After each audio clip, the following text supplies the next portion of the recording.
certainly felt very welcome and at home at the conference. I enjoyed being there. Every week somebody writes or emails asking how they joined the Ordinariate. And they're often people I've never heard of before. People who've not actually been involved in Forward in Faith or in the provincial episcopal visitor set up in the Church of England. So people that I just don't know. Well, I think a lot of people are watching. I mean, were interested when the Holy Father produced the Apostolic Constitution. But there's all sorts of reasons why people are would not take it up. I mean, it is a step of faith. And it's a risk. I mean, it's for some of the clergy, it's a practical risk in terms of where they're going to live and what they're going to earn. And it's an emotional risk for many for people who've been involved in the Church of England, you know, been ministered in the Church of England for years and years, to make a big step. I mean, it is an enormous thing to I think move out somewhere where you're comfortable, you've been part of your life for so long. And so I think a lot of people are watching, and now that it's actually been erected, and I suspect there were some people who thought it would never happen, that people are beginning to think, well, perhaps it's something I need to explore. So could you tell me about your own story? Where did your first vocation come?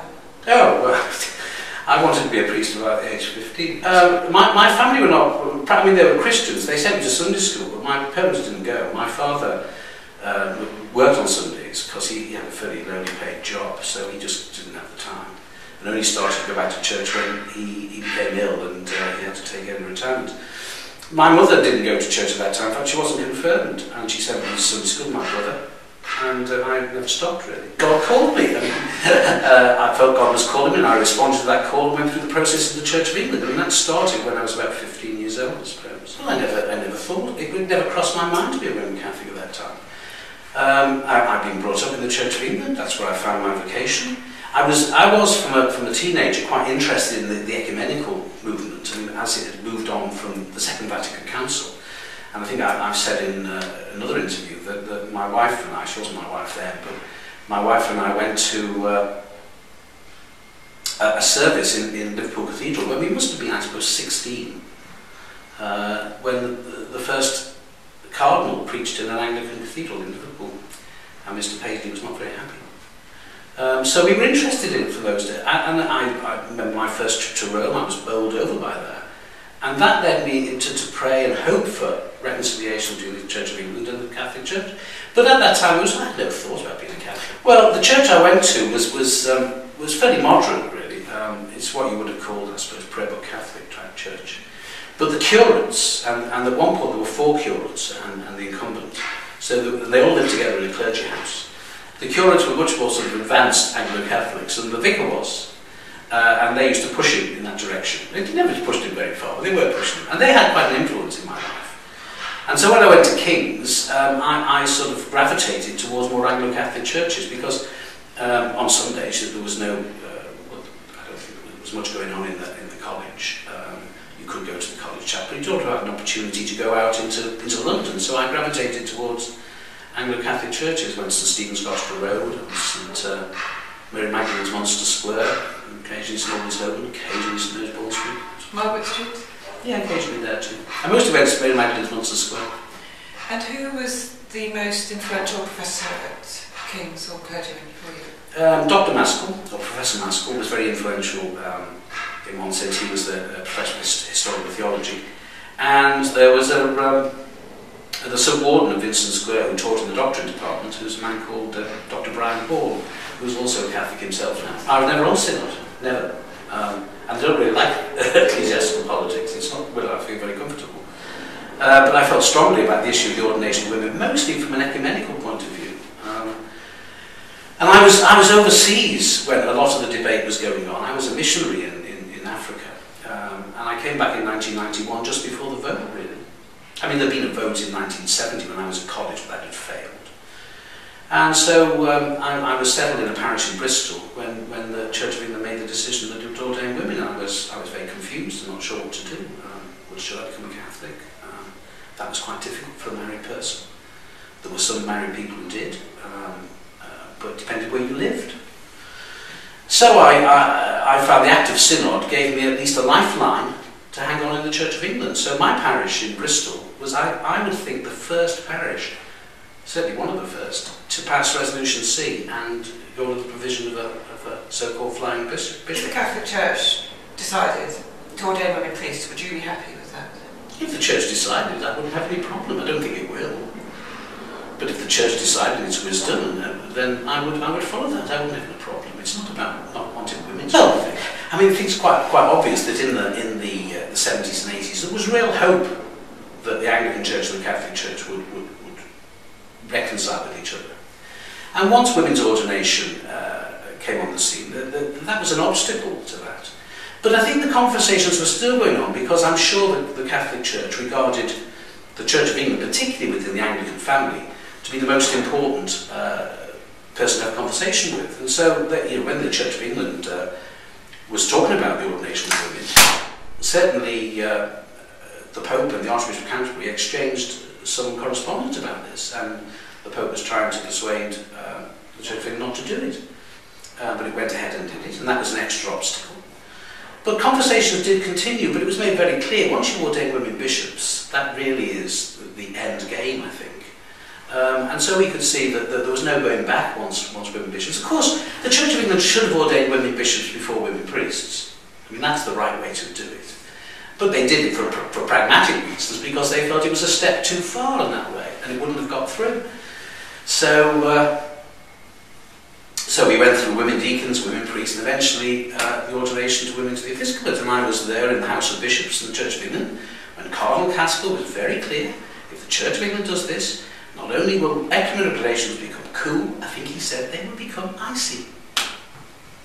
That was what led to the phrase the ecumenical winter. Yeah, absolutely.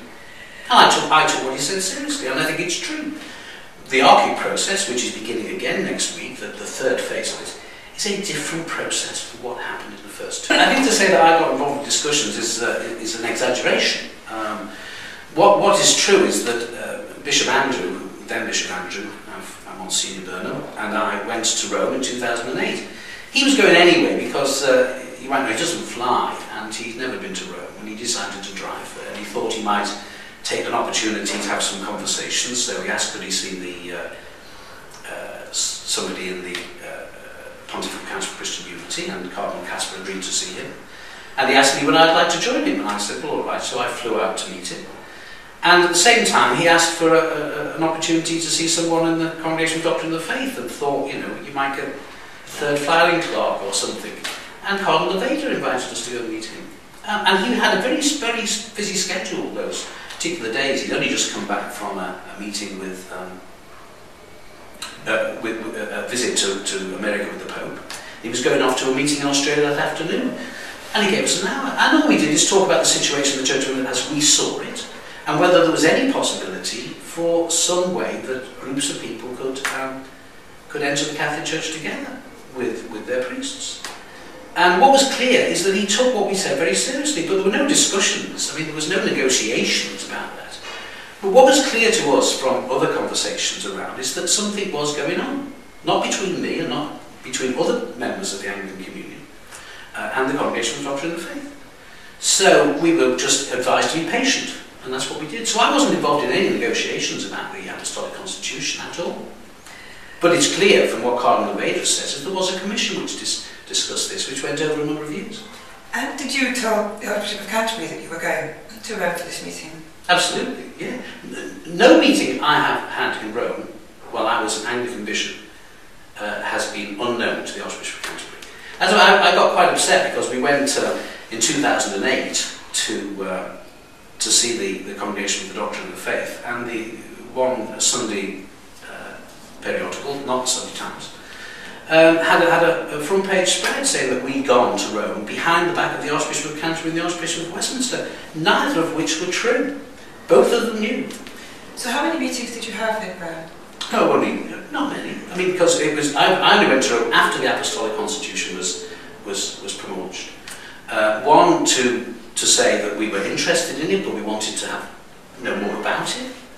One, to have a conversation with a larger group about how it could be implemented. At that point, we weren't making any decisions, just seeing what practicalities would be involved. And then later this year to talk about, how it was getting much nearer. We told the Archbishop that we were going to resign at some point in the future, and I went to Rome to talk about how things were going to work out, and then I've been quite recently to see the Holy Father. So after that one in 2008, there wasn't another meeting before the Constitution was published? No, not between me.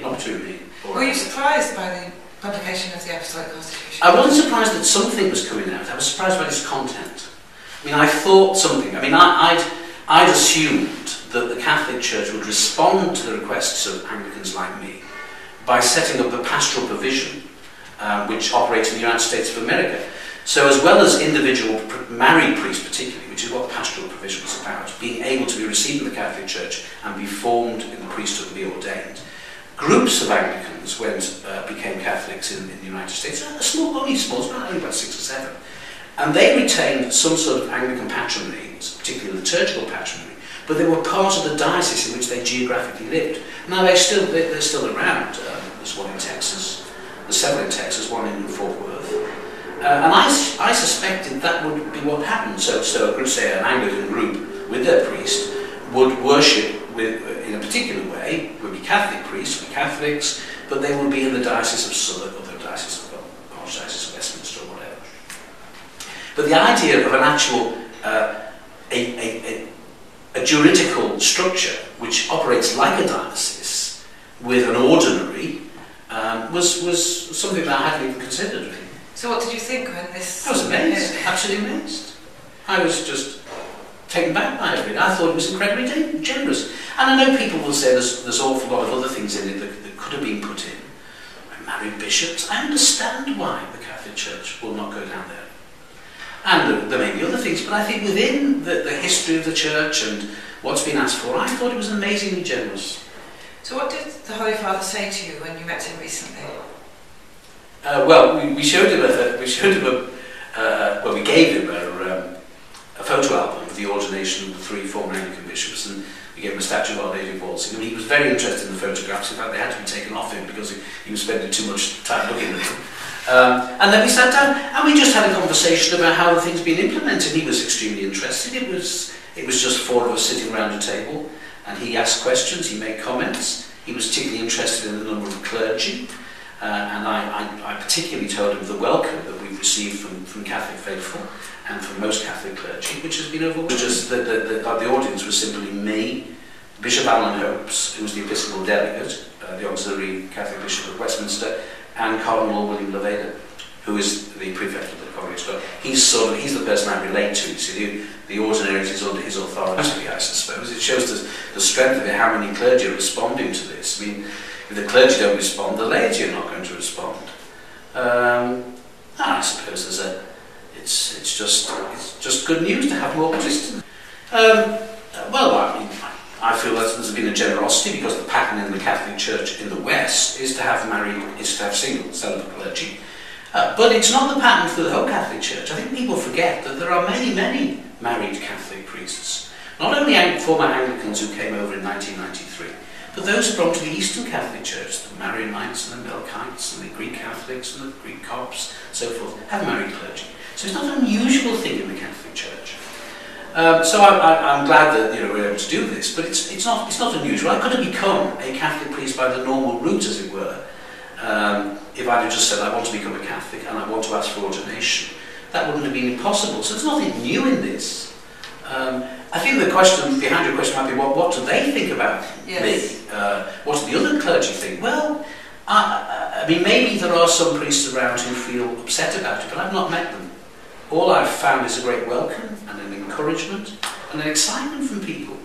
I think probably those who feel a little bit aggrieved, maybe those who've left the priesthood in order to get married, and they resent the fact. I don't know, and I sympathise with them. I know how difficult that might be. It's a smaller meeting than the Church of England House of Bishops. I felt entirely welcome and supported. Because you must be the only person ever who's been a member of the Church of England's House of Bishops and the Catholic Bishops' Conference. Well, I think that's I wasn't a member of the House of Bishops, technically. I was an invited member. I couldn't have a vote. Martin Jarrett's a member, but Andrew Burnham and I were not members, but we were allowed to go to meetings. We could speak, but we couldn't vote. But I mean, only, I think Wednesday, one of the archbishops said to me, Keith, this must be quite a historical thing. You probably are the first married person, certainly in England and Wales, and maybe in the world, who sat in a Catholic Episcopal Conference as an equal member. I know, it is extraordinary actually. How do they compare the two houses? Well, I wouldn't want to make too many comments about it, but it's smaller, and I feel it's probably more informal. It meets in a rather more formal setting, but I think the relationships during the conversations and the debates are more informal than the House of Bishops. And that may be partly to do with the fact that the House of Bishops is constrained by the whole synodical structure. So you've always got the lawyers there, and what you've got to do to get the next thing to synod. And that doesn't happen, of course, in the Catholic Bishops' Conference. I don't know. I haven't got a crystal ball to gaze into. I think this is very much in God's hands. I suspect that over the next few years, others will join, other groups of Anglicans with their clergy. I don't think it will be an enormous number of people, but I think it will be a steady flow between now and the promulgation, and after the for the next 5 years probably, after the promulgation of the legislation for bishop. If it gets through, it may not get through, of course. But it's what's been quite obvious to me over the last year, I suppose, is that many people who've talked passionately about reunion with Rome actually, in the end, really want a provision in the Church of England. That's what they want. Now, that's fine, I appreciate that, but it wasn't where I was. I think what we've seen already is that the communities of people who have come into the Catholic Church and have been preparing for their full reception during Lent and are now continuing that process, bring, I think, more than anything, in my mind, a sharper sense of mission to the local community. There was one group I'm aware of who, within an hour, said of the church where they were meeting, what happens here during the week? We think we could do all sorts of things in this building in relationship to the local community once we get going. So I think there is that particular sense of enthusiasm for mission that I think we will benefit from greatly. There is also, in some places, a strong musical tradition. So again, in one place I think 3 organists and 2 cantors have arrived, which is jolly helpful. And I think also it's clear that there are, there's a very complementary tradition of prayer and of spirituality that I think from which we will learn and gain. It's always been understood that the Ordinariate and the diocese work in a complementary way, and therefore it's always understood that the priests of the Ordinariate work and are partners with the priests of the diocese in the work of the Church. And I don't think there's any surprise or any other expectation than that they will share in the broader work of the Church as their duties in the Ordinariate permit.